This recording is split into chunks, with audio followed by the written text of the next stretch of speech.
Hey everybody, I'm about to read a piece from a guy named Alexei Gusev, who I first came across in. There's two videos that I saw him in. The first was uh, a commemoration of the Kronstadt uprising, which he was a panelist on, digital panelist. He was also up there with Simon Pirani. And him and Simon Pirani had a debate about uh, whether uh, this Kronstadt rebellion constituted an attempted third revolution or not, with Gusev saying yes and Pirani saying no. It's a very interesting talk, and you should check it out. I can't remember what it's called, what the panel was called, but I don't know if it was like Remembering Kronstadt or something like that. The second thing that I saw him on is on the Haymarket YouTube channel. Had a panel with him on it about a very recent historical event.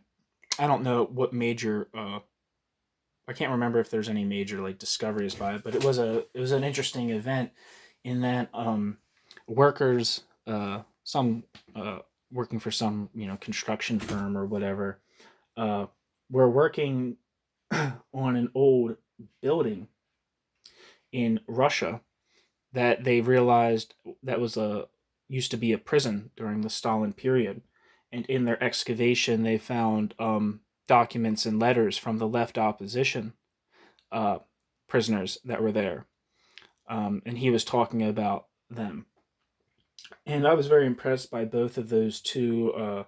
Both of the things he had to say in both of those two panels that I saw him in. And then I read on New Politics, he had a piece titled, uh, let's see, I think I have it right already pulled up, actually. One moment.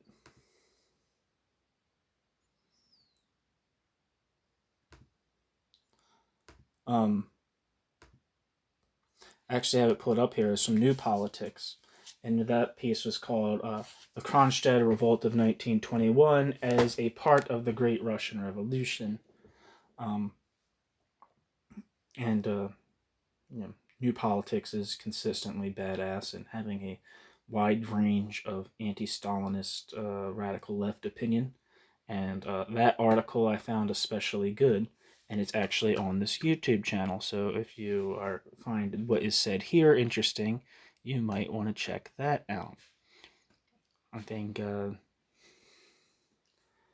Kronstadt is a very important historical event, and it can't be downplayed.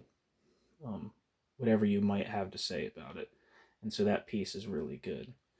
Actually, so if you don't know who Alexei Gusev is, like I'm not an expert on his work, but I think the things like I said, the things I've heard him say and that I've read from him, I found very interesting. It says Alexei Gusev is the associate professor of history at the Moscow Lomonosov State University, expert of the Global Labor Institute. Gusev is the author of more than 80 publications on the history of socialist and labor movements, Trotskyism and communist opposition, social and political history of Russia, historiography, and political theory.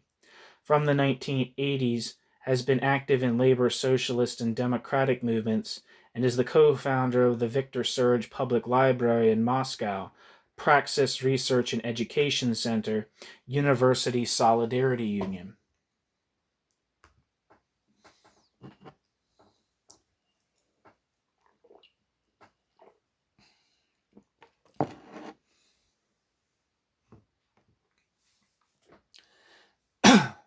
So, this is actually kind of a weird PDF. I got it from academia.edu, and it's like usually when you get things from there, they're like PDF documents that are like typed up or like from journals, but this is actually a photocopy. I believe this article is from the late 90s, but it's called Stalinist Industrialization and the Trotskyist Opposition.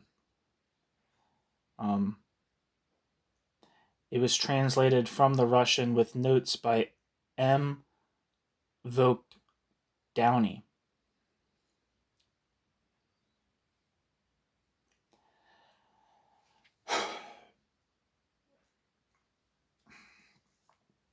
So here we go.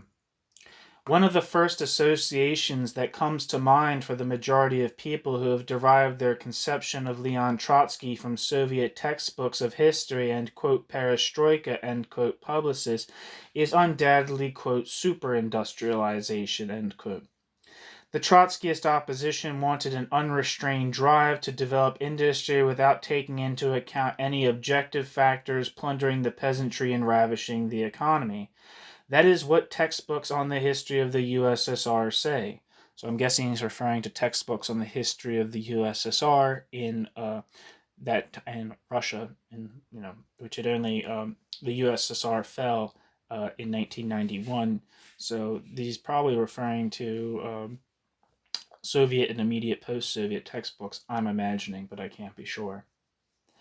Liberal publicists have made new discoveries. Stalin's economic policy during the first 5-year plan was nothing other than the practical realization of Trotskyist, quote, super-industrializer, end quote, concepts. Such is the popular view of the economic doctrine of the left opposition that opposed Stalin. In order to find out whether this is true, one must turn to the facts and historical resources.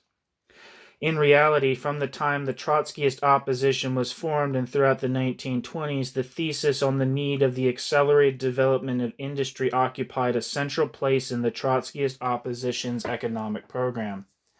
As Marxists, the opposition saw in industrialization the only road forward towards socialism in the conditions of isolated and economically backward Russia.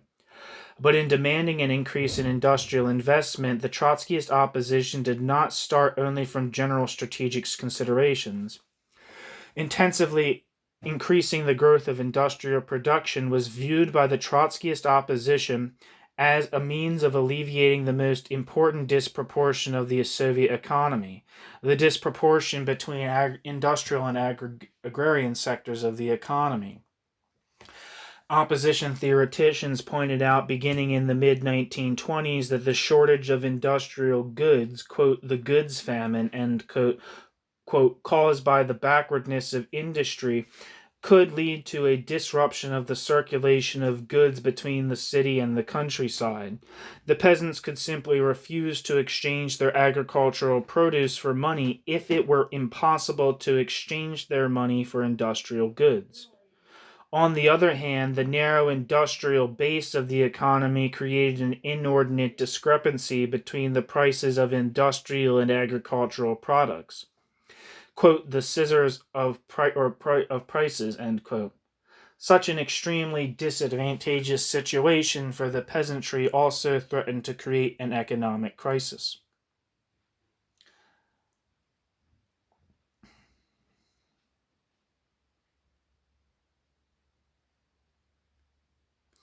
Pointing to these dangerous tendencies, representatives of the opposition accused the party's state leadership of giving insufficient attention to the problem of industrialization. They considered there to have been systematic underinvestment since roughly the mid-1920s. For example, in 1927 to 28, budgetary allocations for the industrial sector totaled 632 million rubles, while state revenues from the sale of vodka alone amounted to 700 million rubles. The defenders of the, quote, general line of the party, end quote, in turn declared the opposition's criticisms to be, quote, reckless factionalism, end quote, and their predictions regarding the imminent crisis to be, quote, concoctions, end quote. Quote, the opposition's predictions have proven wrong, end quote, Bukharin declared in 1927 on the eve of the 15th Party Congress.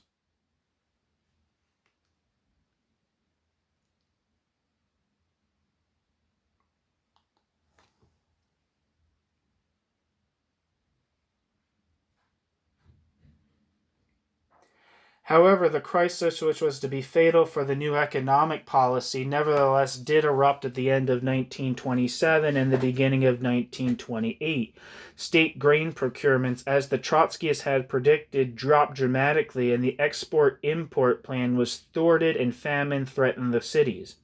Faced with severe economic difficulties, the Soviet bureaucracy became aware that its former, quote, Bukharin policy, counting largely on the automatic functioning of the new economic policy, had exhausted itself.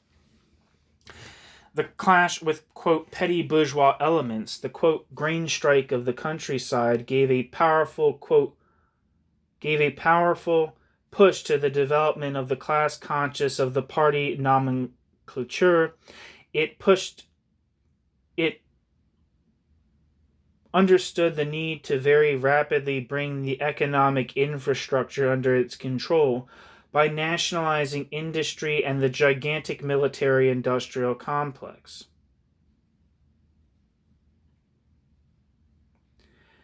The transformation of the nationalizing industry and the transformation of the bureaucracy into a class, quote, for itself, end quote, was marked by the adoption of a course toward forced industrialization and, quote, 100% collectivization, end quote. The accelerated construction of heavy industry, which in the thinking of the Trotskyist opposition should have served the task of socialist construction, became a lever for the establishment of a system of totalitarian state capitalism. Precisely this is what determined the forms and methods of Soviet industrialization. In 1927, not yet knowing of the, quote, great change, end quote, that was coming, the State Planning Commission drafted the first 5-year plan, a plan for national economic development for 1926-1927 to 1930-1931. It provided for modest rates of industrial expansion. 7.2% in 1928 to 29, 5.2% in 1929 to 30, and 4% in the 5-year plan's last year. The opposition sharply criticized this perspective. In its platform issued before the 15th Congress of the All-Union Communist Party, Bolshevik, the, quote, Bolshevik-Leninists, as the Trotskyists called themselves, characterized Gosplan's draft as, quote, small thinking, pessimistic through and through, end quote. The Gosplan was like the central planning agency in the Soviet Union, if you didn't know. In their opinion, a centralized economy made it possible to achieve significantly higher rates of development.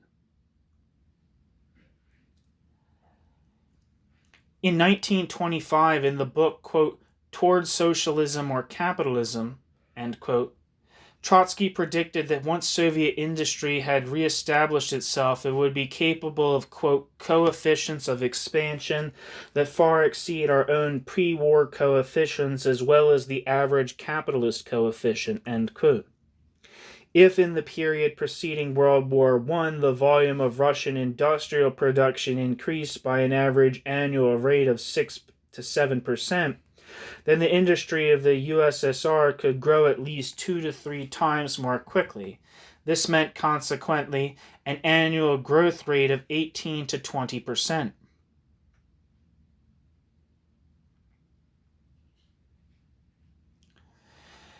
The turn that took shape in the party-state leadership's economic policy in 1928 meant that the previous draft 5-year plan was rejected in favor of a new 5-year plan draft developed at the end of the year and adopted in its, quote, optimal, end quote, variant at the 16th Party Congress. This new plan provided for an abrupt increase of all indices of industrial development. Capital investment in industry was supposed to grow at a rate nearly 4 times greater than envisaged by the previous 5-year plan. Gross industrial production was projected to rise 2.8 times, production of branches in Group A 3.3 times, annual gross output was projected to increase from 21 to 25%. Thus, the rates of industrial expansion projected by the 5-year plan diverged only slightly from those proposed by Trotsky. The quote, Bolshevik Leninists saw this as a partial victory. The apparatus was forced to, quote, convert into official figures the heresy that had yesterday been called Trotskyism, end quote. Or, quote, Trotskyism, end quote, end quote. Trotsky wrote. Exiled oppositionists responded to a decision of the April conference with a special statement which emphasized the crucial character of the 5-year plan and proclaimed its full and unconditional solidarity with the plans projected. Many oppositionists, including such authoritative figures as Preobrazhensky, Karl Radek, and Smilga, went even further, declaring the cessation of their oppositional activity and unconditional support for the, quote, general line, end quote, of the party.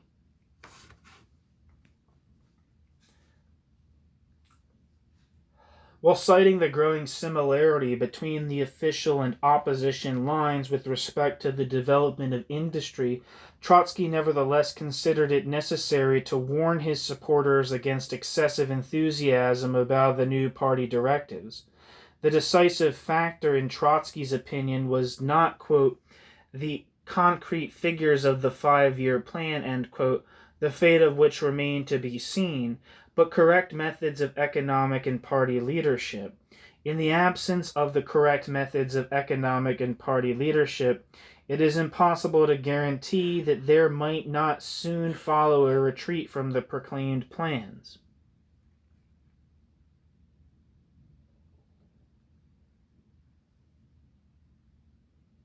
Shit, there's a footnote that I missed. This is after the sentence said above.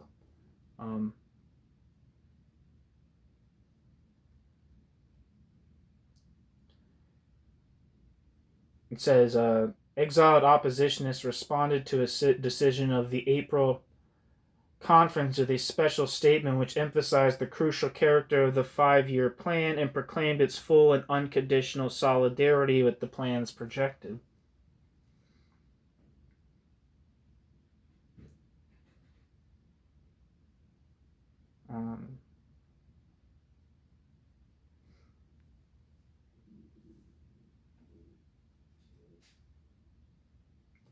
Shit, the footnotes are cut off. I guess I'm not reading any of the footnotes for this because they're in this situation cut off and I can't read them. You can give it a go, the first couple of lines at least.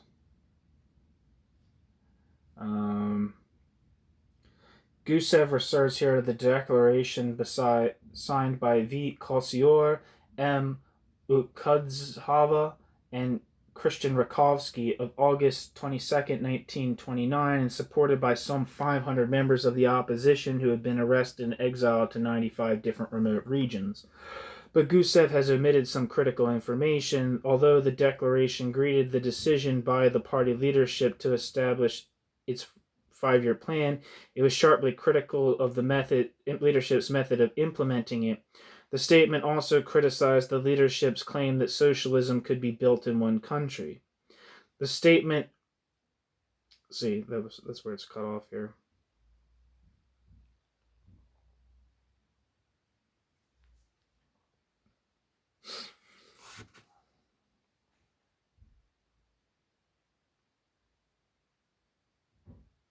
Anyway, that's the end of the footnote. I can't read it. I'm sorry. Not sorry to you as much as I am to myself. I'm sure you probably don't want to listen to it, but I like reading I'm a footnote guy. Revisions of the 5-year plan actually began as early as the summer of 1929.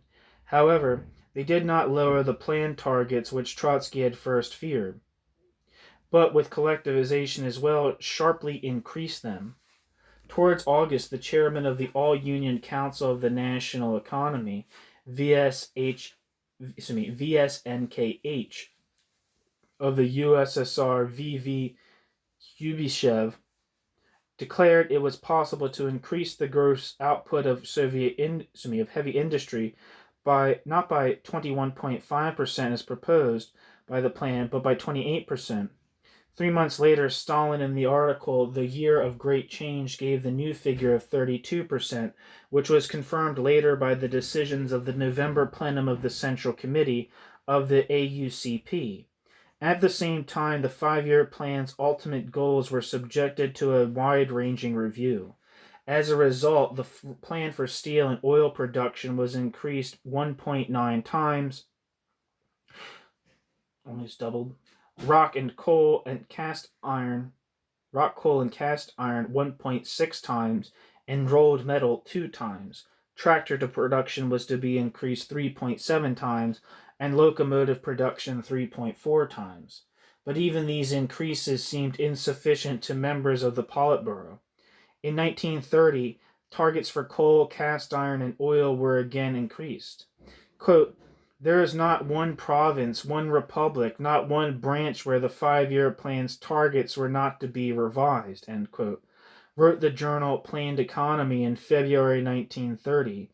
Stalin found reason to conclude that the, quote, 5-year plan's optimal variant has become, in fact, its minimal variant, end quote.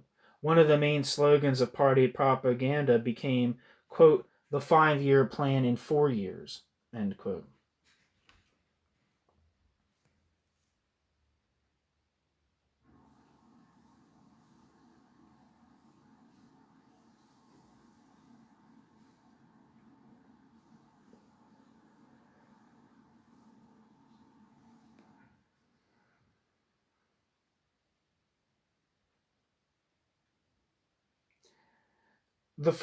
The opposition's first response to campaign to revise the plans came in the letter from Trotsky to the Soviet, quote, Bolshevik Leninist of December 20th, 1929, noting that determining the rate of industrial expansion is to start from a genuine evaluation of the economic possibilities and available resources. Trotsky posed the question, quote, "One asks, are there objective material limitations to the rate of industrialization? Of course there are. These limitations being taken into account in the are these limitations being taken into account in the present, quote, races? Or more precisely, have these limitations been taken into account in a systematic fashion? I don't see it. It is possible that I do not know the whole story, but in my opinion, we are heading towards the destruction of all economic equilibrium and consequently of the social equilibrium," end quote. In an article written 2 months later, quote, "Economic Adventurism and Its Dangers," end quote, the leader of the opposition expressed himself even more precisely, quote, "The opportunists have moved from a passive possibilism to one of unrestrained subjectivism. The industrialization is more and more kept going by the administrative whip. Equipment and labor power are strained. The disproportions in production are accumulating in different fields of industry," end quote. And Trotsky concluded, quote, "The takeoff lacked the forces to sustain it," end quote, and this will bring in its train the inevitability of a new economic crisis.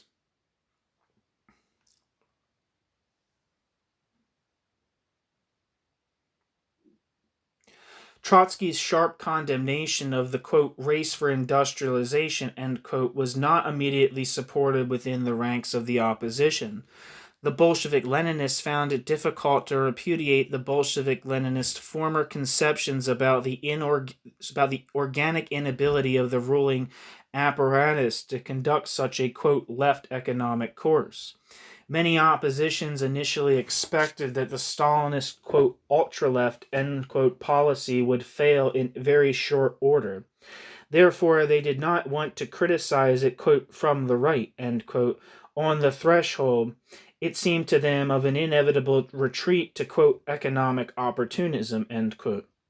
Such a position found expression, at least in part, in a number of letters to the Bulletin of the Opposition, and obviously formed the basis of the call to maintain the tempo of industrialization contained in the April 1930 declaration to the party by a large group of exiles headed by Rakovsky. However, the development of events made it possible for this section of the opposition to quickly reconsider their point of view. Throughout 1930, the party's state leadership, instead of retreating from the adopted course, continued to try to accelerate the tempo of expansion. At the 16th part... Excuse me, one second.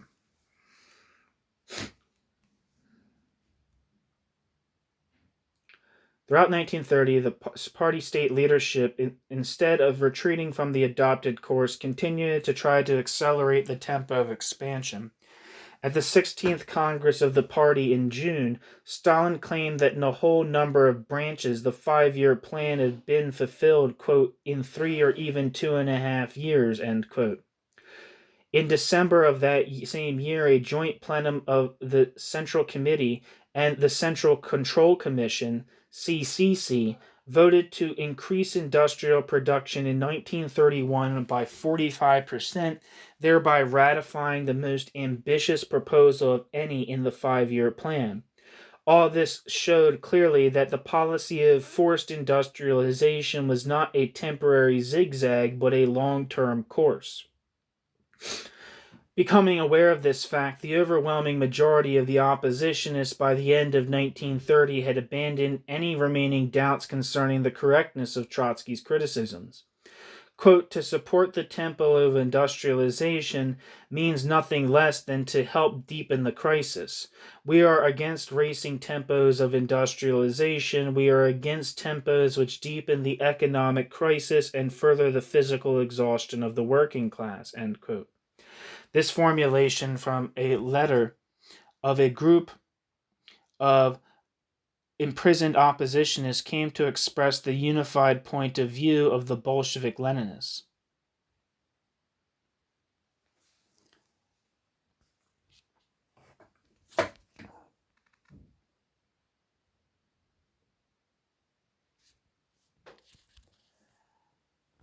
The oppositionists viewed the sharp decline in the quality of production as one of the first signs of the harmful effects of the country's economy of forcing a breakneck rate of industrial production. Many examples of this decline were discussed in the Soviet economic press in the beginning of the 1930s.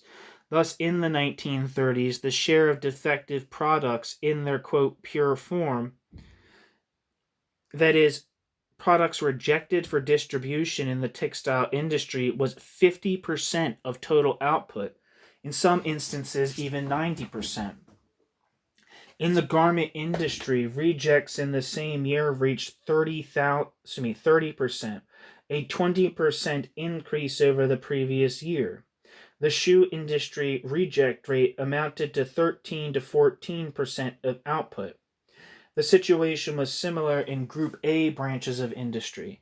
In many metallurgical plants, for example, the proportion of rejects fluctuated between 30 and 40% of total output. There were instances when whole floors of shops constructed from inferior quality materials collapsed under the weight of machinery that had been installed. In an article in the in the Congress and in the country, end quote, devoted to an analysis of the economic situation in the period following the 16th Party Congress of June 1930, Rakovsky concluded, quote, what is involved here is not isolated defects, but a system for reproducing, ... There is literally no branch where the levels of quality are not wretched, end quote. The, quote, insufferable situation with respect to the quality of industrial products had also been acknowledged in several official party documents, in particular in the resolution of the 16th Congress on the fulfillment of the 5-year plan in industry, end quote. A number of methods were proposed to correct the situation, such as increasing the responsibility of economic organs, rationalizing production, mobilizing party and social organizations, and socialist competition among workers to raise labor productivity. However, not one resolution contained a word about which factors had led to the substantial decline of quality indices.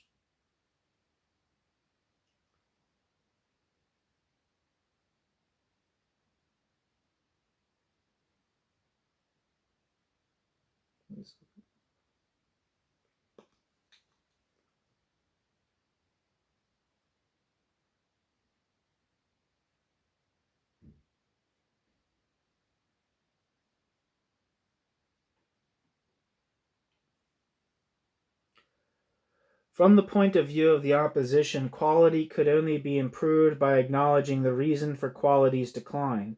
These reasons, in the opposition's view, were rooted in the vastly increased range of tasks assigned. In order to meet the required norm, the worker was compelled to lower the quality of each item. Quote, either the norm or quality, to provide both is physically impossible, end quote. On the other hand, the administration of the enterprise is seeking by whatever means possible to fulfill the plans sent from on high were forced to close their eyes to the poor level of quality of the products. As a result, the bookkeeping, quote, is adjusted on instruction. The quality of the article is adjusted by the bookkeeping. All the economic processes are wrapped in a smoke of falsehood, end quote. And such a situation in turn makes impossible a real evaluation of the dynamic of industrial development. Criticizing Stalin's report to the 16th Congress, in which industrial achievements were calculated in quantitative terms, Trotsky pointed to the absence in the report of any data describing the quality of products. Quote, it is as though one were to describe a person by giving the dimension of height without that of weight, end quote. Rakovsky emphasized the same idea. Quote, without consideration of the quality of production, indication of the quantities produced represent statistical fiction and do not correspond to the actual state of affairs, end quote.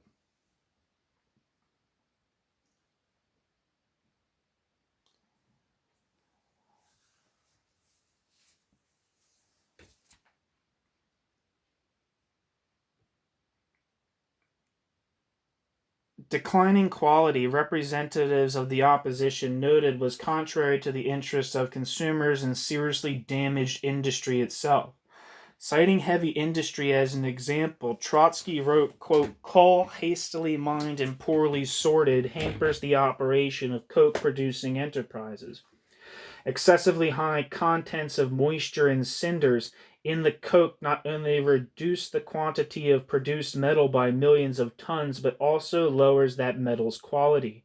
Machines of poor metal produce inferior products, result in breakdowns, force inactivity upon the workers, and deteriorate rapidly.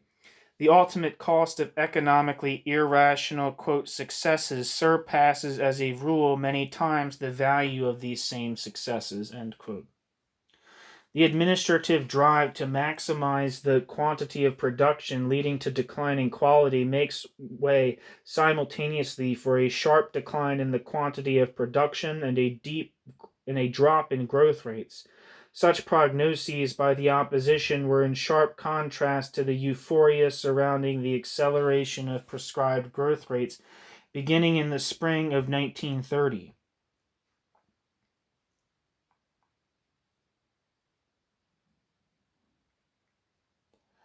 The constant revision of the plans actually led, in the opinion of the Bolshevik Leninists, to increasing planlessness in the administration of the economy. Thus, arbitrary expansion of the program for machine construction called for a new program for production of coal and iron, the fulfillment of which in turn relied on machinery that was unavailable, and so forth. Sharp increases in imports of industrial equipment itself necessitated a corresponding reduction of imports of raw materials for light industry, and consequently chronic shortages of supplies for the latter, which meant decreasing production of consumer goods. The growth of capital construction not supported by the necessary resources meant squandering resources. The nullification of state investments and sharply increasing shortages. As a result, Rakovsky wrote, a vicious circle is produced, that is, a situation in which, quote, any movement forward in one sector occurs by violating all proportions, opening colossal breaches in other sectors, and creating enormous new disruptions, end quote. The sharpening of economic contradictions, which was seriously affecting the state of the Soviet economy, was linked by the oppositionists first of all to the, quote, monstrously bureaucratic, end quote, methods for developing and realizing the plans. The Stalinist leadership, Trotsky wrote, likens itself to a fantastic, quote, universal mind, end quote, considering it possible on the basis of directives to define all the parameters of production and to define the best relations between various elements of the economy. Meanwhile, even if the Politburo, quote, consisted of 7 universal geniuses, of 7 Marxes, or even 7 Lenins, it would be unable all on its own, with all its creative imagination, to assert command over an economy of 170 million people, end quote. No leading organ has the power to draw up a priori a, quote, faultless and exhaustive economic plan, beginning with the number of acres of wheat down to the last button for a vest, end quote. Planning specialists can create only the, quote, framework of the plan, quote, a working hypothesis, end quote, for the development of the economy, a, quote, working hypothesis, end quote, which, moreover, will inevitably include a number of mistakes.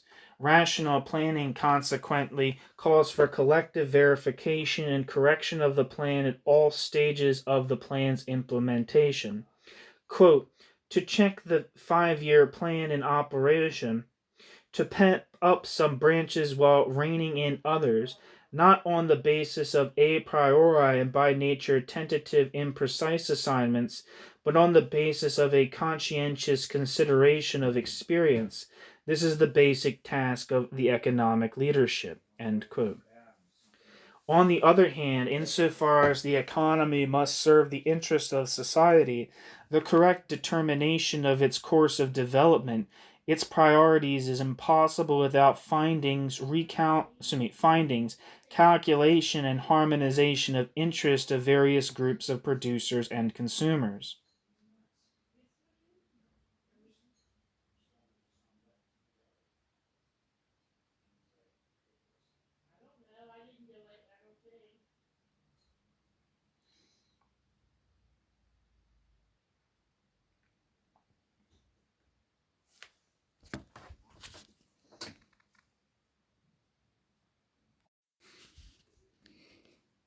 The resolution of this two-pronged task checking the validity of the plan and the degree to which the plan corresponded to social needs was possible in the opposition's view only on the basis of comprehensive and broad Soviet democracy. Quote, a 5-year plan can be projected with the necessary proportions and guarantees only on condition of a free discussion of its rates and terms, only with participation in these discussions by all related industries and by the working class, drawing in all its organizations and above all the party itself, end quote, Trotsky wrote.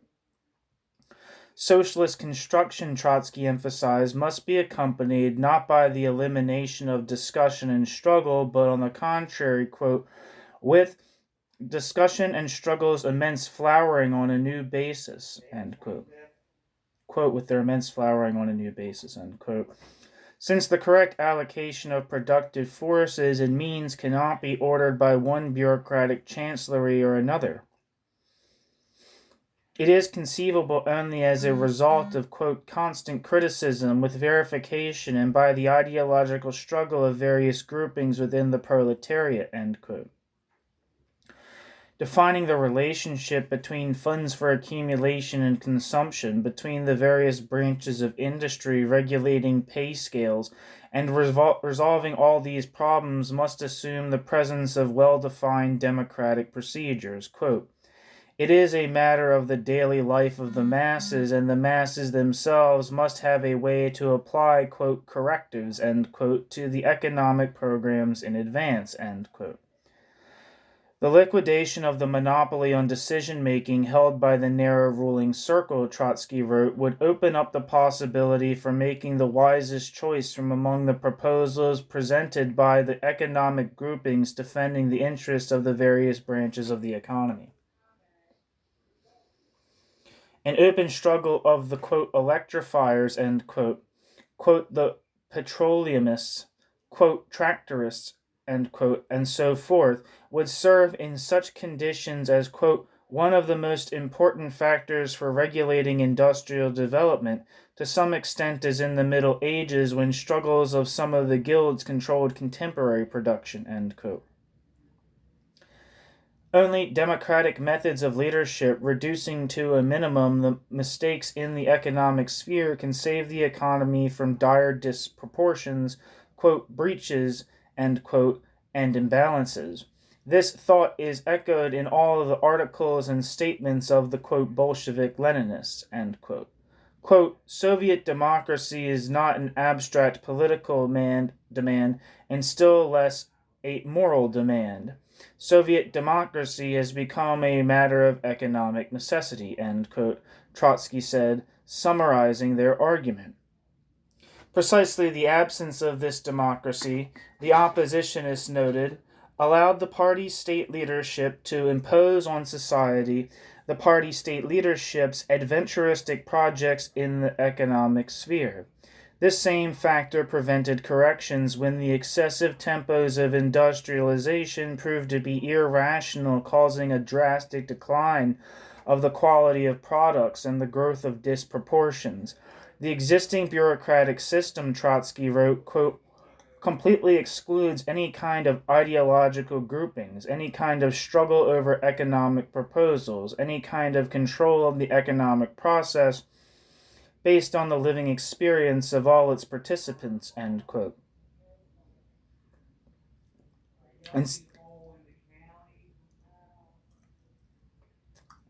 Instead of being worked out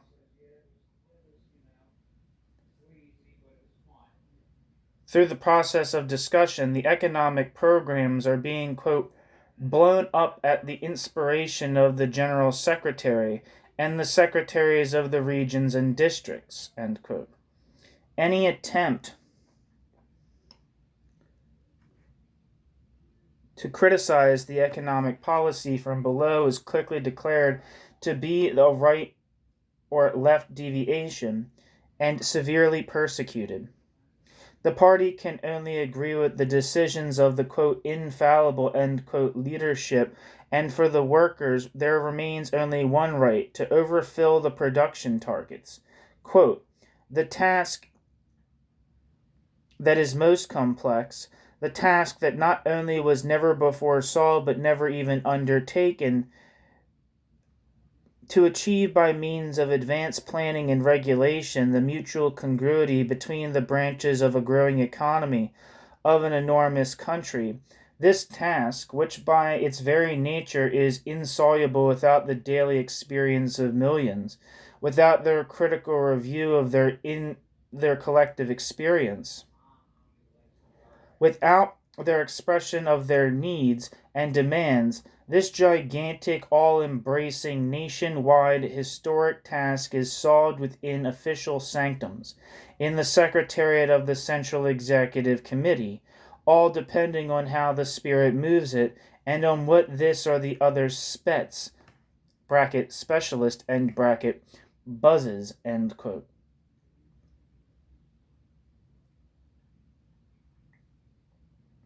Starting from this evaluation of the situation, the oppositionists put in first place in their economic program a demand of a political character, restoration of, quote, proletarian democracy, end quote. The democratization of the system, presupposing also the restructuring of the planning mechanism, was viewed by them as the primary prerequisite for the realization of the necessary economic measures. It is necessary, however, to note that when speaking about, quote, Soviet, end quote, or, quote, proletarian, end quote, democracy, the Trotskyists invested in these concepts their literal meaning, but had in mind mainly democratization of the inner party structures. The idea that the Soviets, trade unions, and other social organizations of the workers could possess any independence from the ruling and only party was alien to Trotsky and the majority of the oppositionists. Holding on tightly to the conception of, quote, driving belts, end quote, the Bolshevik Leninists considered unconditionally necessary the subordination of all state, trade union, and economic organs to strict party discipline, even in those cases when these organs did not formally have any relationship to the party. A condition for successful socialist construction, Trotsky wrote in 1931, was the unquestioning fulfillment of party directives, quote, by all participants of the economic process, end quote, including by factory trade union committees, which in turn must, along with the party cells, lead the non-party workers. Thus, democracy was recognized by Trotskyists only to the extent that democracy did not contradict the, quote, leading role of the party, end quote.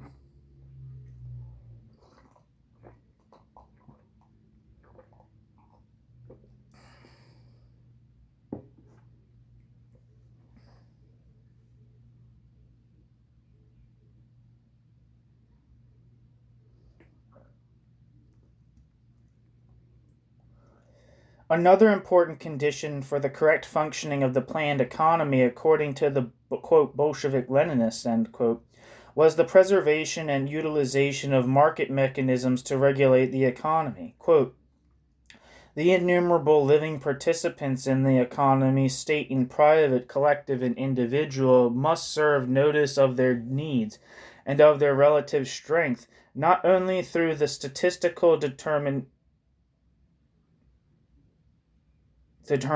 of the planning commissions, but by the direct pressure of supply and demand, end quote. Trotsky wrote, quote, the plan is checked and, to a considerable degree, realized through the market. ... Blueprints produced by the departments must demonstrate their economic efficiency through commercial calculations. The system of the transitional economy is unthinkable without the control of the ruble, end quote. The, quote, control of the ruble, end quote, demanded, naturally, the maintenance of a stable monetary unit and a balanced budget. However, at the beginning of the 1930s, both were absent. The constantly expanding production plans required financing. Monetary emissions increased accordingly.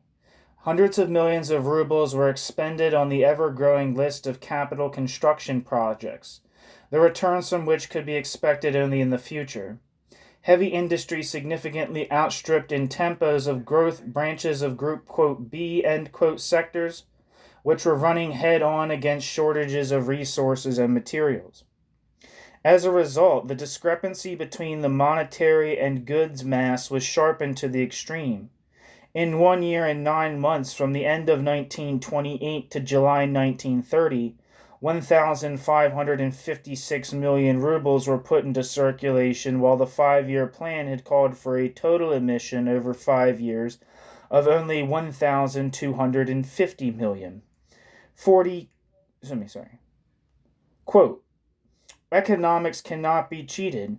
An accelerated pace which runs ahead of existing possibilities soon leads to the creation of imaginary resources where there are no real ones. That is called inflation. All the symptoms of it are already present, and they are also the symptoms of a threatening economic crisis, end quote. Trotsky noted in an open letter to members of the AUCP-B in the spring of 1930.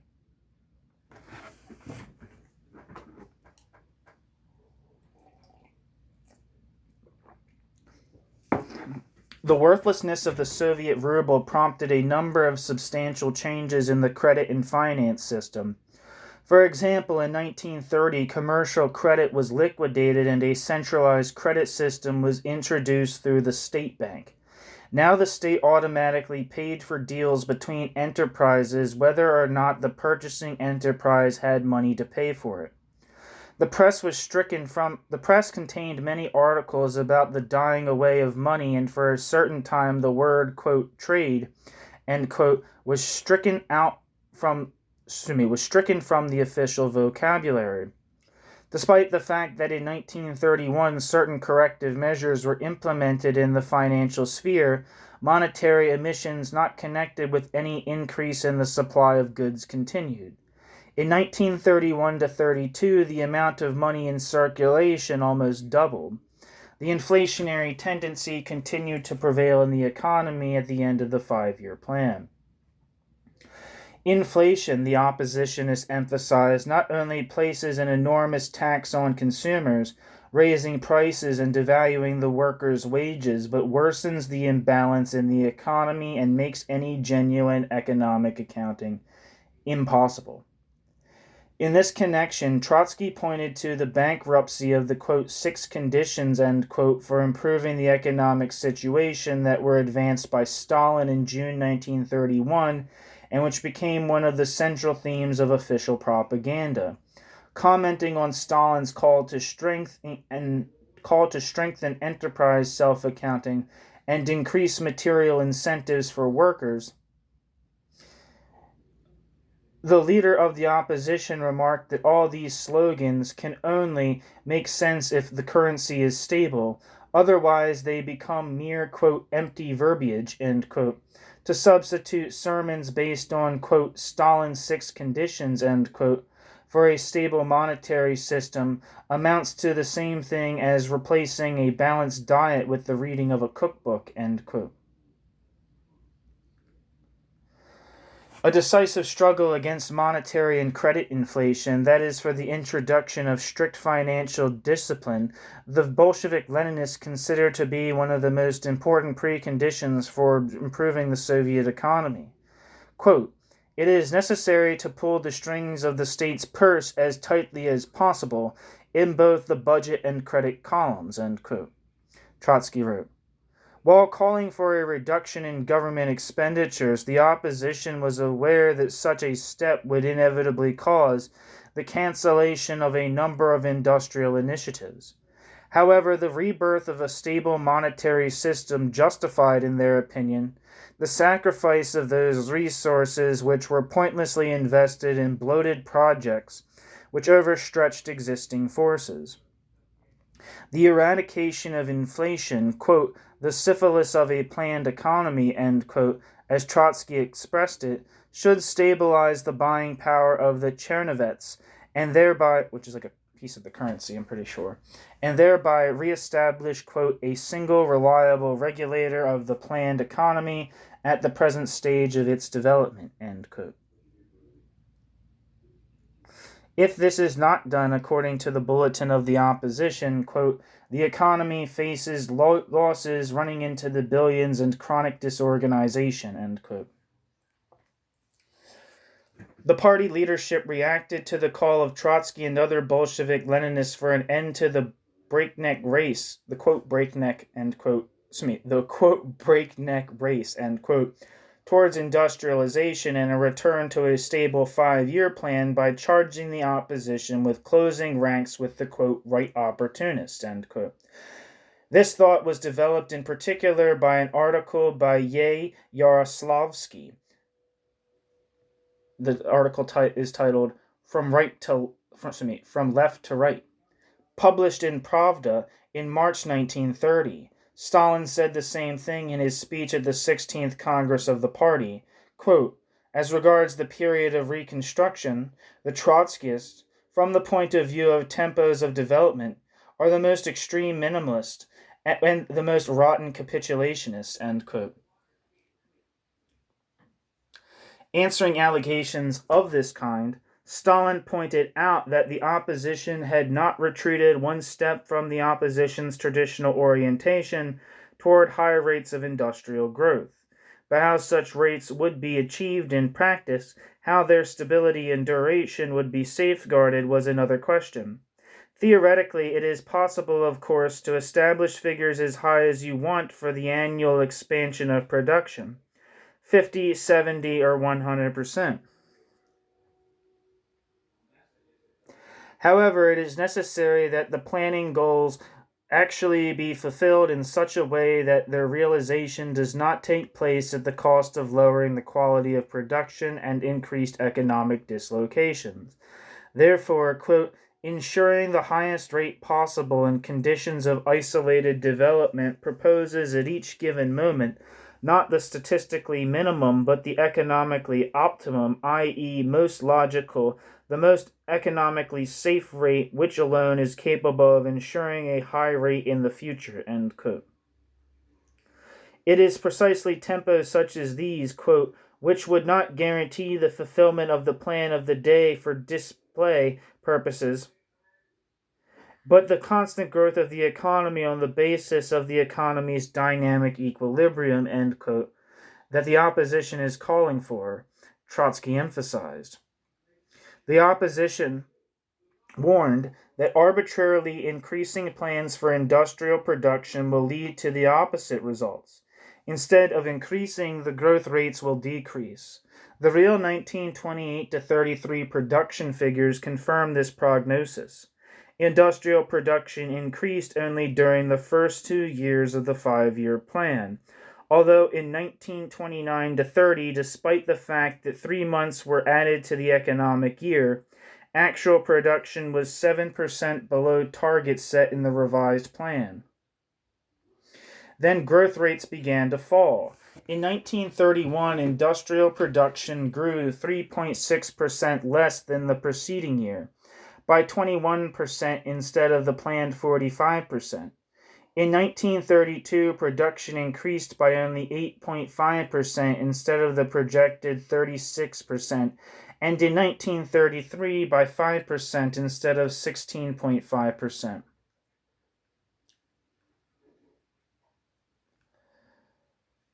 While defending the draft 5-year plan adopted in 1929 from the Stalinist, quote, adventuristic, end quote, distortions, the Bolshevik Leninists considered that one extraordinarily important aspect of the very concept of the 5-year plan needed to be reviewed. The problem was the Soviet economy's links with the world economy. The oppositionists believed that the perspective of closed, self-sufficient national economic planning, which the plan was based on, was a serious shortcoming of the projected plan. This outlook, in the opposition's opinion, fully flowed from the theory of building socialism, quote, in one country, end quote, which had been officially proclaimed in the USSR. The opposition, for its part, roundly rejected the, quote, ideals, end quote, of a closed economy. Quote, autarky is an idea of Hitler, not of Marx or Lenin, end quote.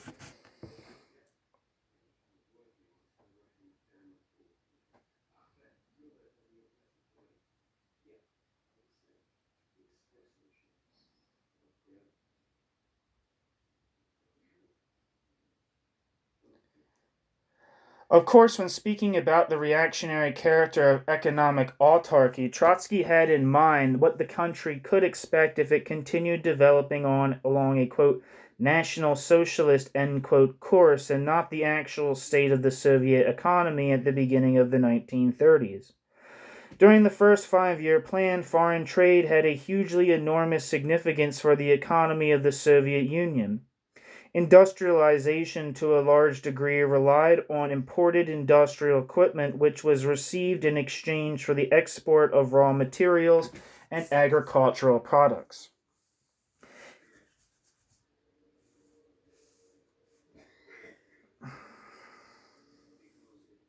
Key objects of Soviet industry were produced and circulated with the active participation of foreign specialists. The opposition knew all about this. However, the opposition still considered there was an underutilization of resources from the world market and that foreign economic contracts were, quote, accidental, partial, and unsystematic, end quote. It proposed that relations with the world market be organized on a planned basis. Trotsky, who had developed this idea in a number of articles in the Bulletin of the Opposition, reasoned in the following way. The growth of ever newer technological demands in the course of Soviet economic development on the one hand, and the need to eliminate the disproportions that had been created on the other, significantly increased the need to import industrial products. In a number of branches, the situation is such that, quote, an important item worth one chernovets can lead to domestic production with a value of hundreds or even thousands of chernovets, end quote. If the USSR could make use of the capitalist credit customary in international economic relations, the USSR's economy would receive enormous advantages. If this credit were to be extended over a number of years, the Soviet government could, on the basis of it, build its own internal plan, the fulfillment of which would not depend on the success of one particular deal or another. Intensive and planned utilization of the international division of labor would allow the Soviet Union to substantially economize its use of resources and raw materials and to obtain additional possibilities to industrialize. On the other hand, a program for the delivery of industrial goods to the USSR, firmly established a number of years in advance, would lead in the producing countries to a lowering of unemployment, which was one of the most severe problems in the international arena in the conditions of world economic crisis at the end of the 1920s and beginning of the 1930s. Starting here, Trotsky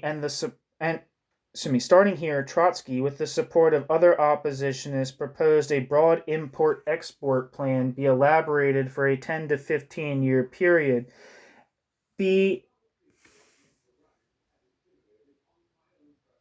and presented to governments of the most industrially advanced countries of Europe. Repayment of credits was proposed with the help of a fixed plan for increasing Soviet exports above all its basic goods, timber and oil. But such increased exports were possible only by increasing imports of equipment. Thus, in the plan, imports and exports were made dependent on one another. To demonstrate how realistic this plan was, Trotsky pointed not only to the favorable economic conjunctures conducive to this in the developed capitalist countries, but also to factors of a political order. England and Germany had reform governments that relied on the support of work organizations, social democratic parties, and trade unions with millions of members. In these mass organizations, a program of economic collaboration with the USSR that presupposed the protection of many jobs during the continuing crisis of industry could receive understanding and support. On the basis of such a program, presented not as, quote, agitation alone, end quote, but, quote, in the language of technology, economics, and statistics, end quote, it would become possible, Trotsky noted, to apply the policy of a united front of social democrats and communists, quote, on a scale that has never been seen and could not have been up until now, end quote. Realization of a plan for economic cooperation of the USSR and European countries would demonstrate the advantage of the economic unification of the continent and of planned organization on an international scale, which means it would serve as a weighty argument for socialist revolution.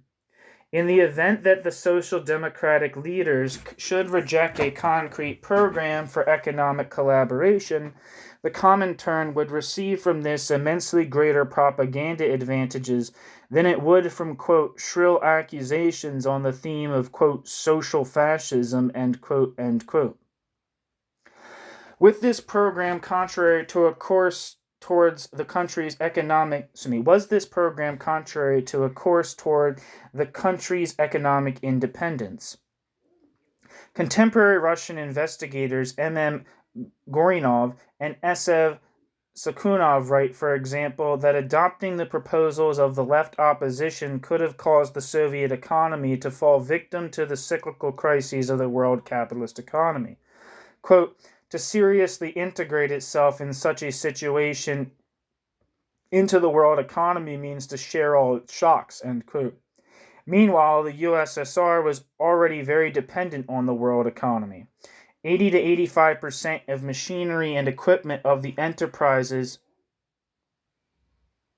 built, expanded, and reconstructed during the industrialization period was beholden to imported technology. Fluctuations of the world market also continued to have an impact on the Soviet economy. For example, the 54.5% decline of world agricultural prices during, quote, the Great Depression, end quote, had a substantial influence on the income of the Soviet state from exports and thus affected imports and the overall state of the USSR economy. Such was the objective situation. The, quote, internationalism, end quote, of the opposition consisted of proposing, first, to include foreign economic ties in the framework of the plan and to try, in every way possible, to anticipate the cyclical changes of the world economic conjuncture. Second, to try to get the best conditions possible for imports on a credit basis, taking advantage of the growing unemployment and trying to organize to influence the mass workers' organizations of Europe to their advantage. And third, to combine the struggle for the USSR's economic interest in the world arena with international, quote, economic propaganda, end quote, in favor of socialism. Closely connected with criticism of Stalin's methods of industrialization, the opposition posed the question of the social side of the five-year plan. Quote, this question we consider the most important of all, end quote. Trotsky wrote in one of the first articles devoted to reviewing the effects on the economy of the, quote, Great Change, end quote. The main criteria for measuring the success of economic development, Trotsky explained, is not the rate of industrial growth per se, but the systematic improvement of the living conditions of the working masses. Only material and cultural improvement of this fundamental, quote, producing force, end quote, can guarantee the long-term and stable growth of the economic potential of the country. Evaluating the practice of industrialization from this point of view, the opposition concluded that the greatest defect was the, quote, gross disruption of the economic balance to the detriment of the workers, end quote. The forced development of industry had been accompanied not by improvement of the situation of the for the direct producers, but on the contrary by its progressive worsening. For more on the conditions of the direct producers, at least the workers, not the peasants, check out the article that I have on here by Donald Filzer about the Soviet state and the workers.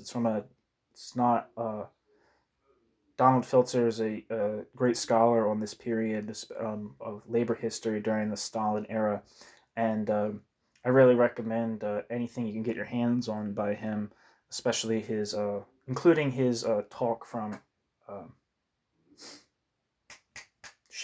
the hell is it called? Social Histories of Revolution, uh, which was organized by Simon Perani. I just heard that Simon Perani's releasing a new book of primary source documents from the early members of the opposition within the Communist Party. So like Democratic Centralists would probably be in it, and like Myasnikov and all those other people.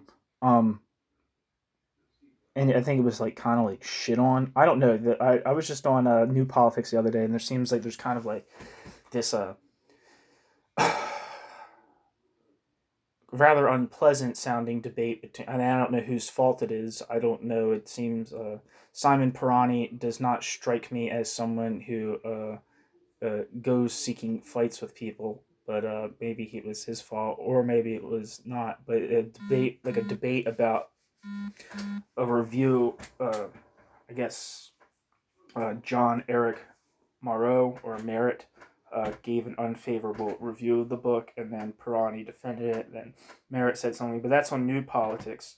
But and I haven't read it at all because I have other things that I want to read, and reading takes time.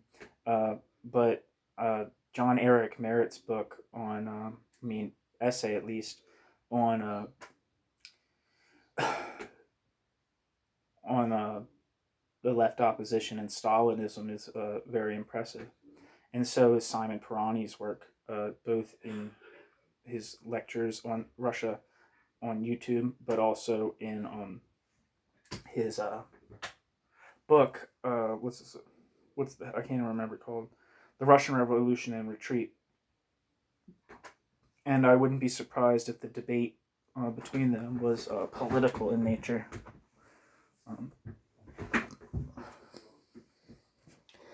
Anyway, back to the text. But I'm very excited to read that, and I might be forced to reread John Eric Merritt's thing for this channel, because I talk about it all the time, and I only read it once, so that means something.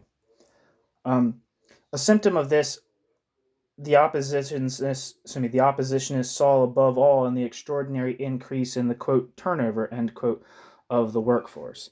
That is, the frequent movement of workers from one enterprise to another in search of better working conditions. This phenomenon became so widespread at the beginning of the 1930s that by Stalin's own admission it acquired a, quote, general, end quote, character. In a speech at a meeting of economists in June 1931, the General Secretary, I believe that was Stalin's official title, it's reported that in the majority of the enterprises, the composition of the workforce experienced a, quote, 30 to 40% turnover every 3 to 6 months, end quote. Stalin attributed this situation to dissatisfaction of the workers with the extreme leveling of the system of wages and an inadequate difference between the compensation for skilled and unskilled work. The opposition, however, found another cause for this, quote, general, end quote, turnover.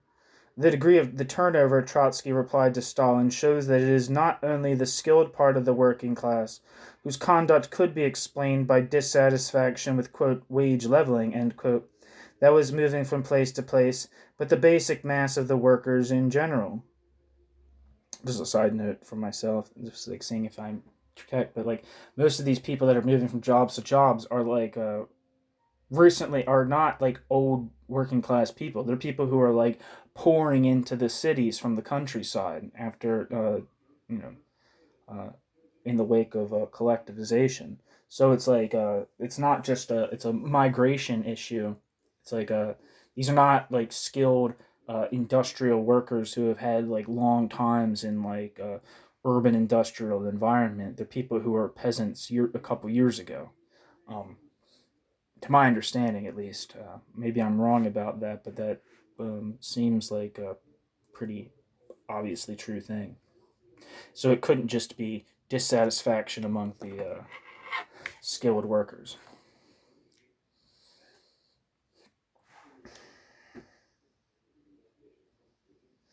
That meant that that was the end of me speaking. Now this is back to the text. That means the reason must be sought in conditions affecting the working class as a whole. Quote, the proverb says, quote, if it's not broke, don't fix it.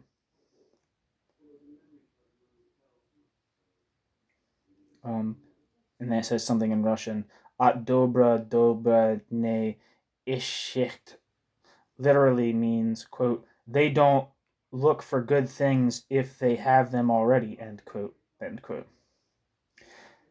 The growth of labor turnover signifies that under conditions existing in the third year of the 5-year plan, the working masses are restless. The position of the workers, this must be said honestly, clearly, openly, has extraordinarily worsened in the last period, end quote. It seems like it kind of contradicts what I just said. The workers, I think it doesn't contradict it entirely. I think the position of workers, I think that is like an empirical fact that like real wages were very low in this period. But what I am saying but it doesn't seem to say that like the working masses that are being discussed here that are moving from job to job in industrial factory to factory looking for the best thing. Um, I don't believe that this like a large portion of this is like the old working class. Like a lot of these people are very, very, and that's kind of always been the thing throughout like the industrialization of Russia. To my understanding, is this like and I guess everywhere really is people becoming redundant or being removed from the land and having to eke out a living via wage labor. They become proletarians, and that seems like what is happening here is there's this massive increase in the Soviet proletariat due to collectivization and the 5-year plan, the breakneck industrialization. Oh no, that's just a side note for me. The real attitude of the overwhelming number of the workers, representatives of the opposition noted, contradicts the claims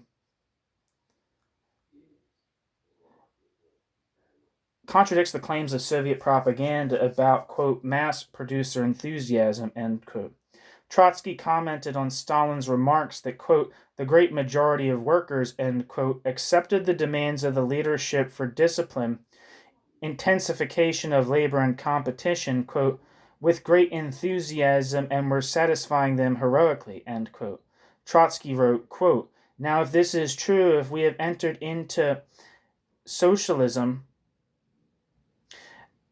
if the, quote, vast majority, end quote, mark it well, the vast majority, exclamation point, of workers fulfill their tasks with, quote, great enthusiasm, end quote, and even, quote, heroically, end quote, one must ask, why then this same, quote, vast majority, end quote, wanders from one factory to another to try their luck, end quote. Trotsky, of course, did not know that Stalin himself, in letters not meant for publication, characterized the real situation quite differently than he did in public speeches. In a letter to Molotov of September 28, 1930, Stalin complained that the workers in their majority were not exhibiting labor heroism, rejected honest work, quote, do a slapdash job and fly off, end quote. Low wages, which did not permit them to enjoy the services of the market, the shortage of necessary consumer goods in the factory cooperatives, these reasons, according to reports of Soviet correspondents to the Bulletin of the Opposition, forced the workers to relocate from enterprise to enterprise in search of higher wages and better distribution points. In the Donbass, for example, one letter said, half the miners received 50 rubles a month, while the price of a pair of boots fluctuated between 70 to 200 rubles. It is practically impossible to receive goods with the ration cards because they are in a very short supply. The workers end up not able to provide themselves and their families with a basic minimum standard of living.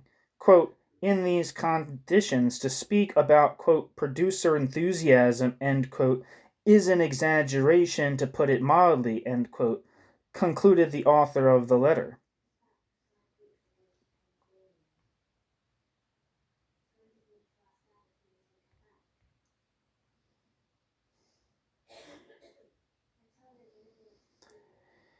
In reality, despite all the Stalinist propaganda efforts, the working masses had no illusions regarding their real status in the bureaucratic social system. One need not possess great theoretical knowledge to detect a direct parallel between capitalist exploitations and of Soviet production relations and the reality of Soviet production relations. At the Moscow tobacco factory, for example, the party reporter, speaking at an official workers' meeting, received an anonymous note pointing out the decline in real wages by comparison even with the pre-revolutionary period. Quote, is this not the inhuman exploitation and extraction of the maximum surplus value, end quote? The author of the note asked. Quote, This is what our state capitalism wants, end quote.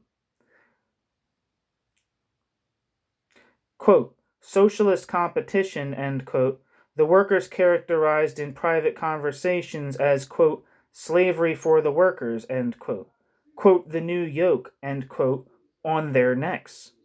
The workers responded to the call by the authorities to strengthen their work discipline, again anonymously so as to protect themselves from persecution. Quote, we, the working class, will be disciplined at the point of production when no other class, that is, the administration, or in other words, the AUCP, any longer oppresses us.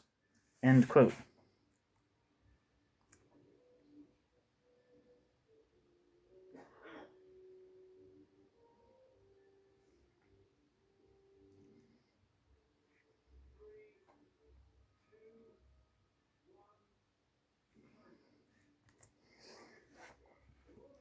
Sorry, 1 second. I want to save that one.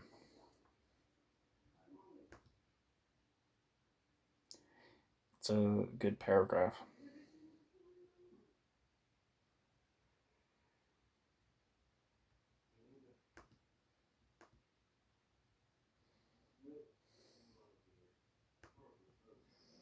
Yeah, so how are you guys doing? Are you doing good?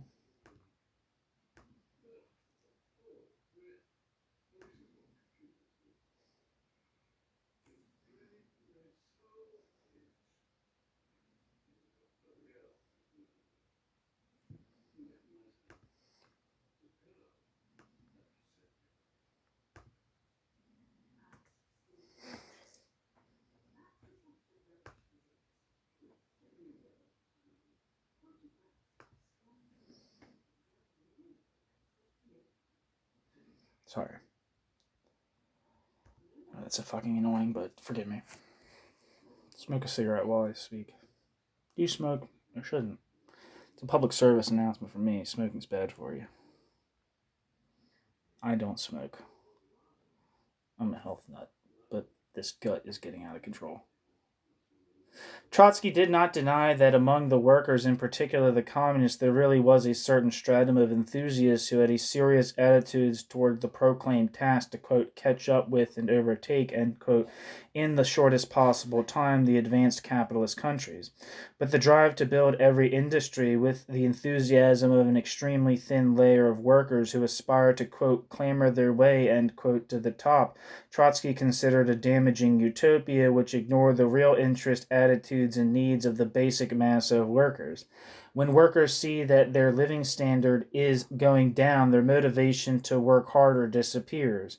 Trying to get demonstrations of mass, quote, enthusiasm on an empty stomach, end quote, is possible in such conditions only through compulsory military administrative methods. Quote, production is carried on today with the same methods that were used during the Civil War, end quote, Trotsky wrote. Quote, it is reflected on the front pages of all the Soviet papers today. There is a complete adaptation to the slogans, the formulas, and appeals employed during the Civil War. Front mobilization, breaches in the front, cavalry, etc., and sometimes with an admixture of sports terminology, start, finish, etc. How this must sicken workers and disgust everyone, exclamation point, end quote. Genuine and not phony enthusiasm by the majority of workers is attainable only if people see that they are not working in vain, that industrial construction is ultimately working for the people, improving their lives. Quote, this is the principal condition, more important than successfully meeting deadlines of a Dneprostroi, Turksib, Kuzbas, etc., Trotsky emphasized. End quote, Trotsky emphasized. Excuse me. The conclusion which the opposition drew was formulated most consciously by Christian Rakovsky, summarizing his thorough analysis of the Soviet economy in a 1930 article in the Congress and in the Country. Necessary first and foremost is, quote, adoption of all measures in order to fundamentally change the material and rights situation of the working class at whatever cost, end quote.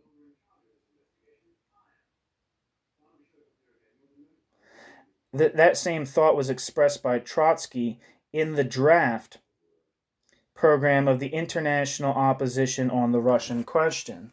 Quote, the economic plan must be checked from the point of view of the actual systematic improvement of the material and cultural conditions of the working class in town and country, end quote. When reworking the economic programs, the opposition demanded, first of all, a guarantee of stable wage increases for the workers. Second, the opposition considered it necessary to transform the structure of social production in order to expand that part which provides for the consumer needs of the people.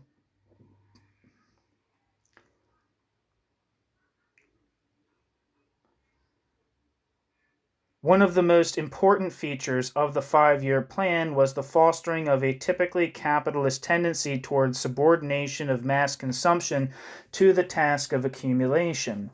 Quote, accumulate, thus said Moses and the prophets. So save, that is, transform as large a share of surplus value or surplus product as possible into capital.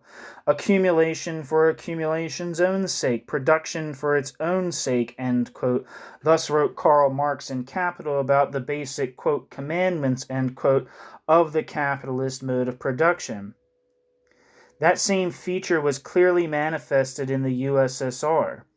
The share of consumer goods in gross industrial output was reduced, according to official data, from 67.2% in 1927 to 28 to 46.7% in 1932. It must be noted, however, that these figures do not adequately reflect reality since they express volume of production and prices of the corresponding years, while prices for means of production during the 5-year plan were artificially made to seem low. Consequently, if one takes into account that prices for products and branches of Group, quote, A did not change significantly during the 5-year plan, while prices for consumer goods grew by 745.7%, then the diminished share of production in Group, quote, B industries must be recognized as even more substantial. The production of goods in the light of food processing sectors lagged seriously behind the production of heavy industrial goods and acquired a chronic character. If branches of Group, quote, A met their targets of the initial 5-year plan, with production growing on an average of 61.7%, Group B branches, and those branches where production actually did increase by the end of the 5-year plan, fulfilled only 45.2% of the plan. Moreover, in a whole number of branches of the second group, absolute production actually declined.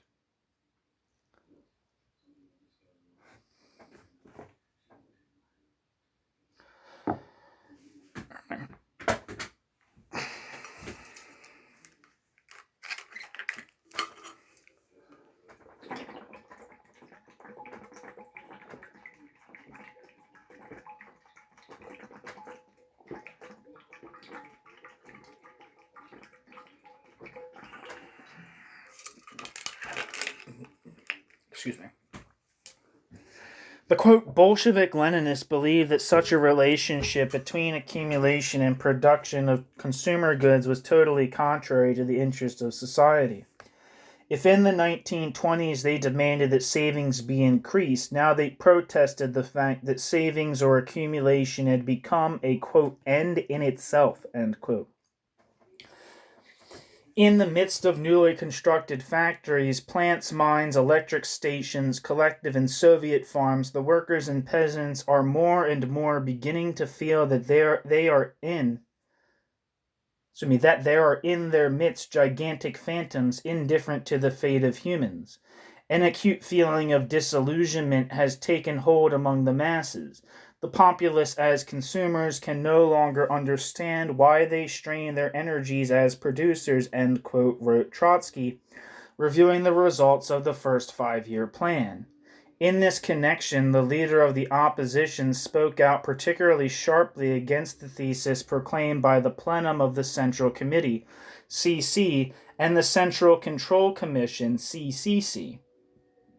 in December 1930 that the USSR had entered the period of socialism. Trotsky emphasized that socialism in the traditional Marxist sense meant production for the direct satisfaction of human needs. However, in the Soviet Union, on the contrary, satisfying the needs of the consumer has taken a backseat, and, quote, the population has had to more and more tighten their belts, end quote. One fact alone attesting not only to the incorrect policy of the leadership, but also to the slow level of development of the productive forces, shows that there can be no thought that a socialist regime has even been created, quote, generally speaking, end quote. Quote, is it not monstrous? The country cannot overcome its scarcity of goods. Food shortages occur daily. Children lack milk, but the official Philistines declare, quote, the country has entered into the period of socialism, end quote. Could socialism be more fraudulently discredited? 1 second.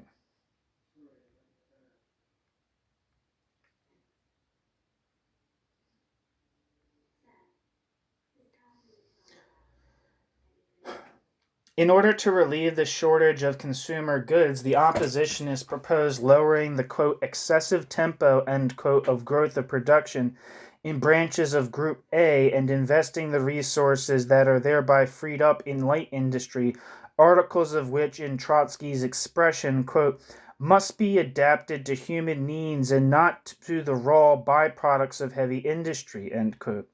Only such a, quote, social turn, end quote, of economic policy could, in their opinion, serve to guarantee real successes for industry.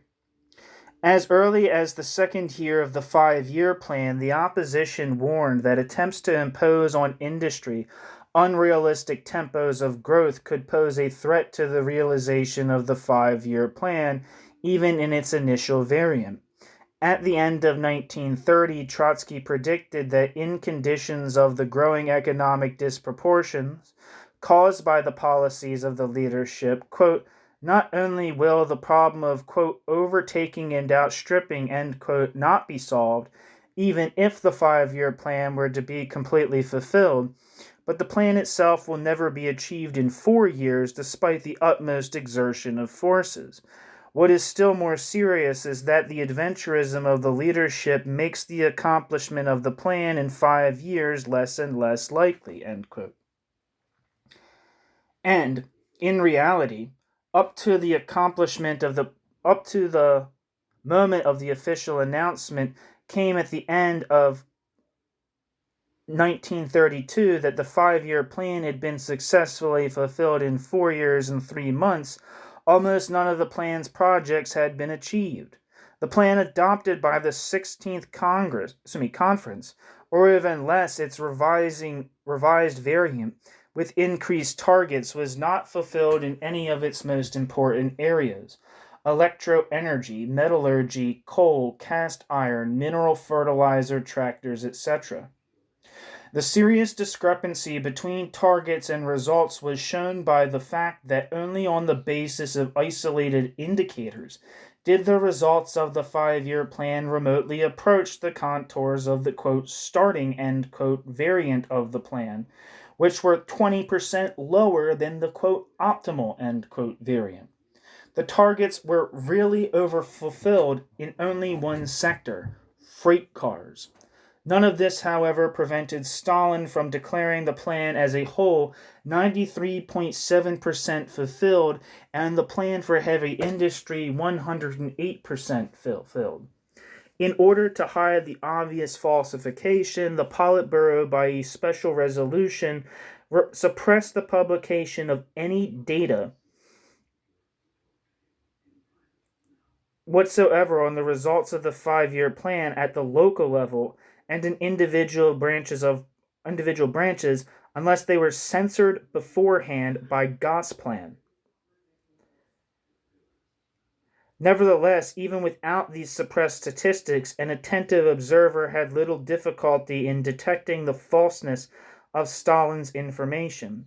It was enough to consider the chronic, quote, breakdowns, end quote, which plagued the 5-year plan beginning in 1930, and the systematic non-fulfillment by industry of annual plans. Trotsky concluded, quote, Stalin gives falsified figures, consciously misleading the workers and peasants. End quote. Before moving on to the second 5-year plan, the opposition proposed concentrating all efforts on overcoming the negative consequences of the first 5-year plan, taking 1933 outside any 5-year plan and making it the, quote, year of capital repair, end quote, of the economy. Trotsky formulated the priorities for that year as follows, quote, let there be an end to driving and spurring and establishing records. Let the productivity of each enterprise be subject to its own technological rhythm, ... Finish building whatever still remains unfinished. Straighten out whatever has been bent. Repair that which has been damaged. This time, Trotsky's call ended up to a certain degree in harmony with the new slogans advanced by Stalin at the plenum of the Central Committee and the CCC, which I can't remember what that's the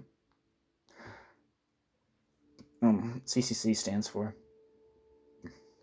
in January 1933. Defining the tasks of the second 5-year plan, the General Secretary proclaimed the need to accent, quote, the joy of mastering, end quote, the new industry and the uselessness in the new conditions of, quote, spurring and driving on the country, end quote. The average rate of growth of industrial production in the new 5-year plan was set at 13 to 14%. During 1933, which actually became a buffer year between the two 5-year plans, economic policy took a turn toward relative moderation. Having collided with the serious consequences of attempting, quote, more jumps, end quote, the leaders of Gosplan and other economic departments leaned now towards more caution. The elevated targets for the second 5-year plan that had been adopted initially by the 17th Party Conference in February 1932 were lowered, capital investments and monetary emissions were curtailed. The country entered into a period of relative economic stabilization, which continued until 1936. In the article, quote, alarm signal, end quote, published in the March issue of the Bulletin of the Opposition in 1933, Trotsky stated that the party state leadership had begun a gradual corrective of its economic line. However, Trotsky expected that as long as the bureaucratic methods for running the economy were retained, quote, the new zigzag in Stalinist policy, ... is absolutely incapable of leading to a way out of the great wreckage, end quote. 1 second.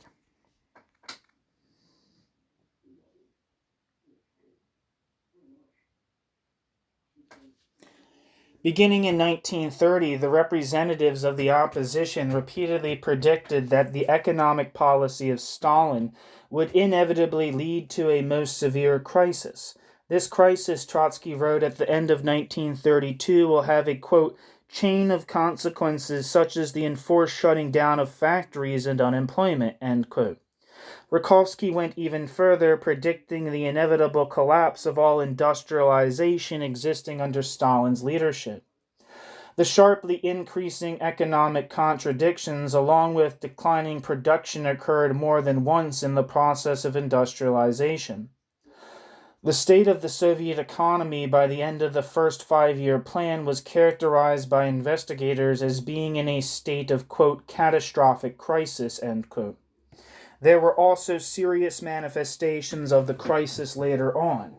However, the crises did not become as terminal as the opposition had expected.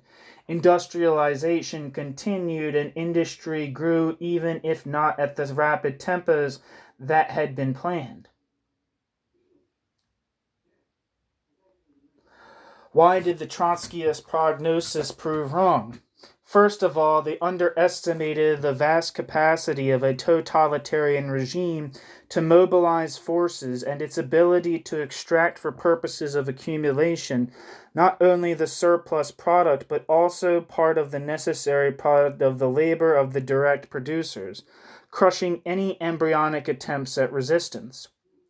Representatives of the opposition linked the coming failure of industrialization with the fact that the state did not have at its disposal the real resources and means of production necessary to achieve the expanded plans and ameliorate the disproportions caused by, quote, economic adventurism, end quote.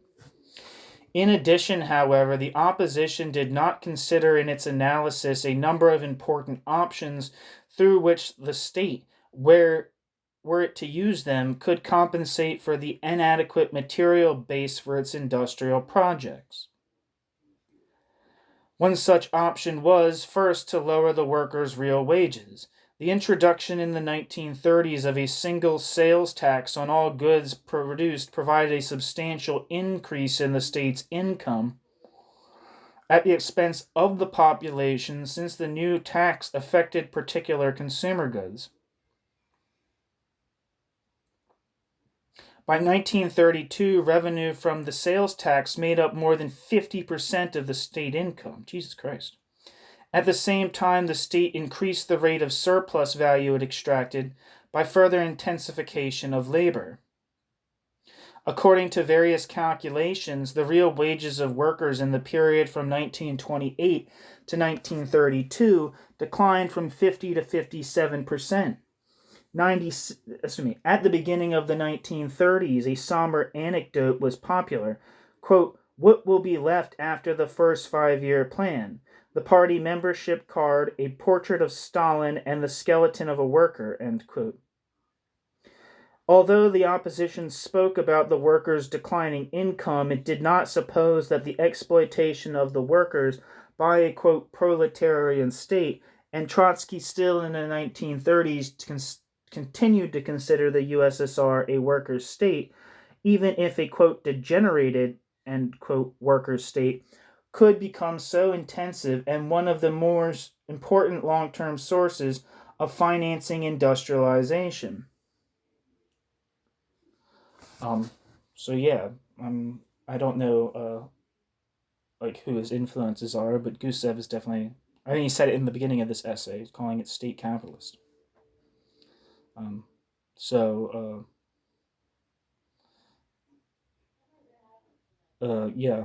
don't know which state capitalist tradition he aligns himself with, but as it said in the beginning, he's part of some organization. I think it's called the Victor Serge Library in Moscow, which I wonder how that's doing these days.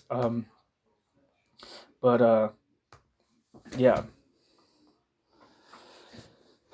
Secondly, the opposition did not invest with proper significance such an economic factor as the actual expropriation by the state of the products of the collectivized agricultural economy. In 1930, in a polemic with the Social Democrats, Trotsky dismissed claims that when evaluating the rates of development of Soviet industry, one should take into account the extraordinary exploitation of the peasantry. Striving to show that this argument lacked substance, the leader of the opposition referred to the fact that the English bourgeoisie, although the English bourgeoisie was exploiting the peasants of England and India, had failed to achieve rates of industrial growth anywhere near those achieved under the Soviet regime. Meanwhile, the industrialization of the countries of Western Europe in the early stages relied mainly on plundering the agricultural producers. The same took place in the USSR, where the value of the currency and the importation of industrial equipment were ensured by using every means to force the expropriation of grain confiscated from starving collective farmers.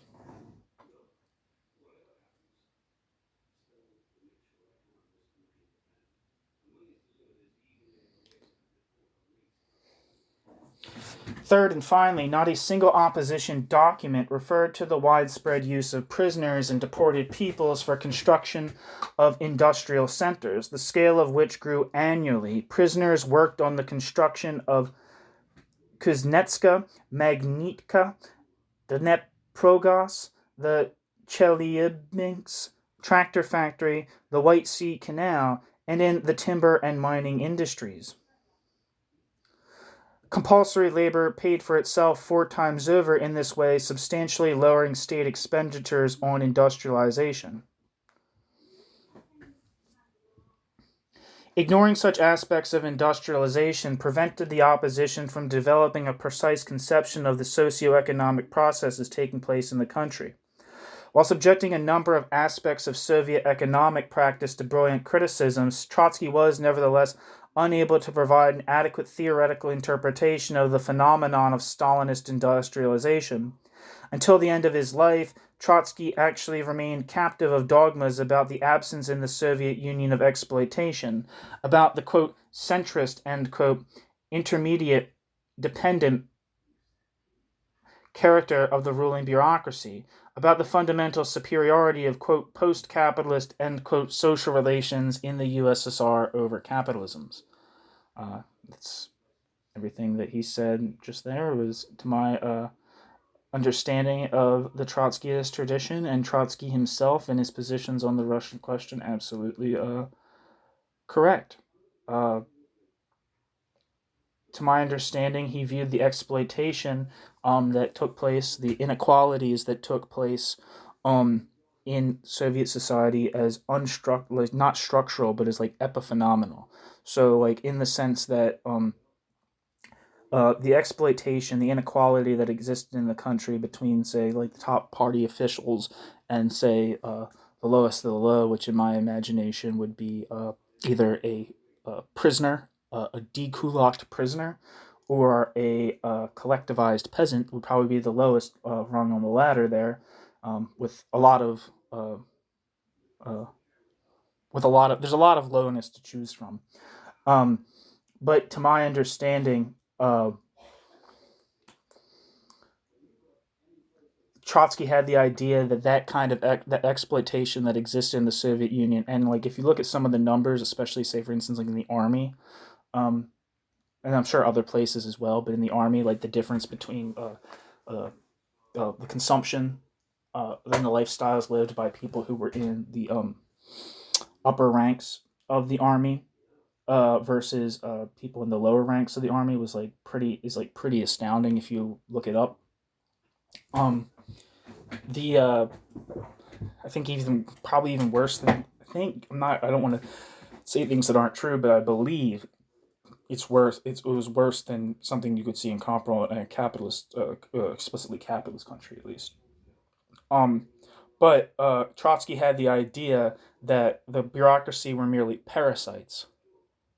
That what they expropriated from the peasants was just like the direct producers as a whole, was not surplus value or even surplus, but just like they just basically stole it. They were like embezzlers as opposed to exploiters, which you know, in my opinion, seems like a very ridiculous assertion. I think it was a ridiculous assertion then, and I think that's why people who were extremely loyal to Trotsky, such as Max Shachtman, who was like in the Trotskyist movement from like the gate, including Trotsky's widow, would severely break from this the degenerated worker state thesis. And think that it was at least in maybe Max Shachtman had a bureaucratic collectivist thesis. Natalia Sadova Trotsky had a state capitalist thesis. Shachtman had the bureaucratic collectivist. Sadova had had the state capitalist thesis. I think that like the fact that people who like really, really esteemed Trotsky highly were so willing, and probably it pained them, I would imagine it pained them to have to disagree with someone they revered so highly on the fundamentals of the Russian question. I mean, I can't really, I'm sure you can't, it's difficult to demonstrate, but like that's a that must have been a big step for them. And so, like, for them, it's just like they probably couldn't live with like the ridiculousness of assuming that like um, inequality and exploit, or to be more precise, exploitation was structurally uh, woven in to the economic life of the Soviet Union, and not merely an epiphenomenal case of mere leeching off of a socialist or near or transitional economy or proletarian economy. Um, yeah. So yeah, I was just saying that. It's just a side note for myself, me talking to myself, um, saying that Gusev's last point seems correct to me. Seeing how mistaken they were in their prediction of fatal cataclysms in the Soviet economy, Trotsky attributed the success of Stalinist industrialization to the, quote, socialist, end quote, characteristics of the bureaucratic system. In the book The Revolution Betrayed, which is on this channel, published in 1936, Trotsky wrote that in the Soviet Union, quote, socialism has demonstrated its right to victory, not in the pages of capital, but in an industrial arena comprising a sixth of the Earth's surface, not in the language of dialectics, but in the language of cement, steel, and electricity.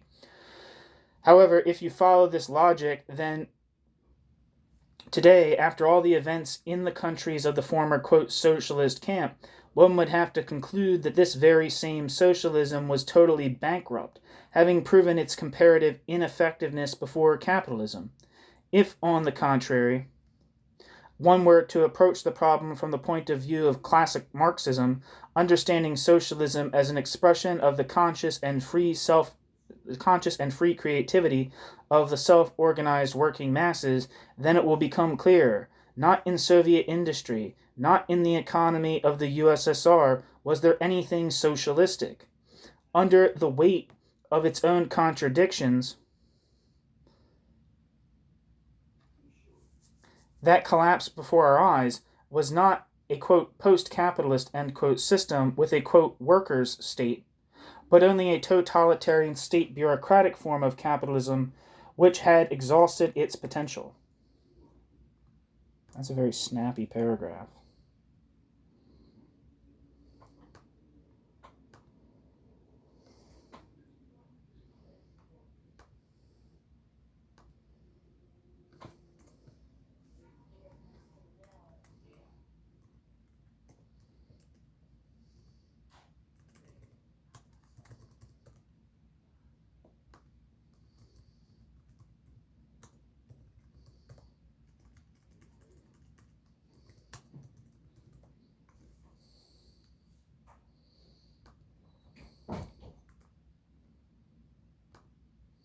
Sorry. Where am I? Bum. As distinguished from Trotsky, part of his followers in the long run understood this. Already in the 1920s and 30s, some left oppositionists began to conclude that industrialization was being realized not by liquidating exploitation and oppression of the workers, but by their extraordinary intensification. Through the intense discussion among the exiled communists, there emerged a realization of the role of the bureaucracy as a new ruling class. Later in the prisons and, quote, political isolators, end quote, a new theoretical basis for anti-bureaucratic resistance was formed, a conception of state capitalism, subsequently elaborated by a number of representatives of Western Marxism. Today, 6 decades later, the weaknesses in Trotsky's approach to the problem of the USSR are rather obvious.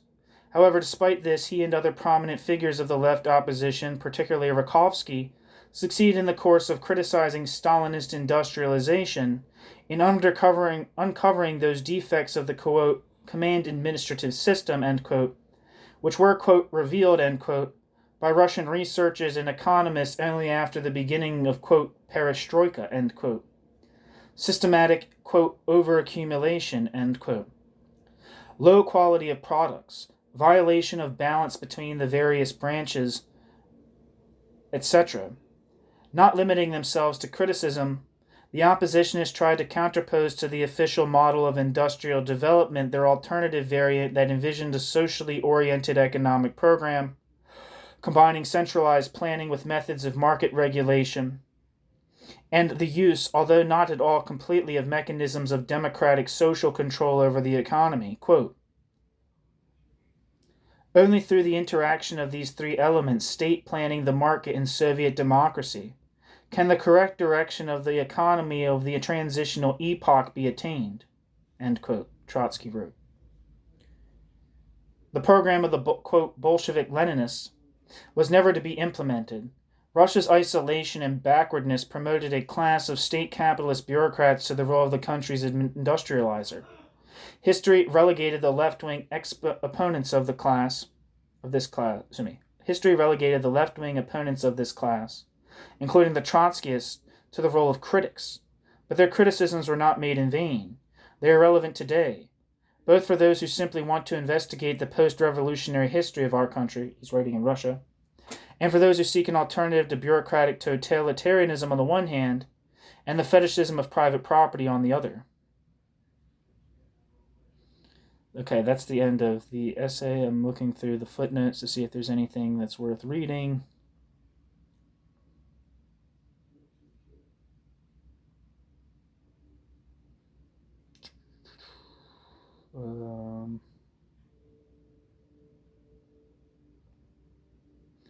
And it looks like it's all just references to books. A lot of it looks like it's in Russian.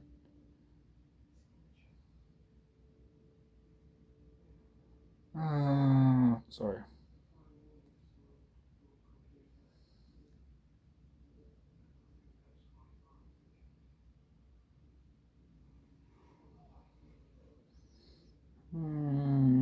Sorry.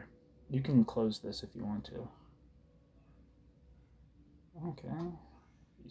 One of the quotations is from Raya Dunayevskaya, and she adopted a state capitalist thesis.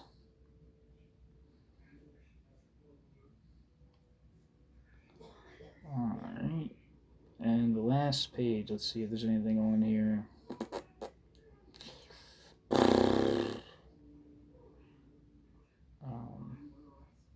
a reference to Tony Cliff here.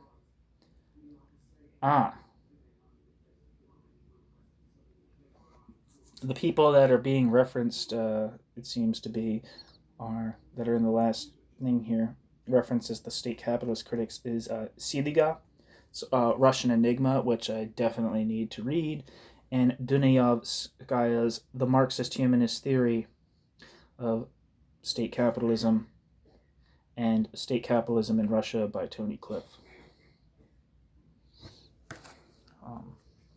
Yeah. Thanks for listening.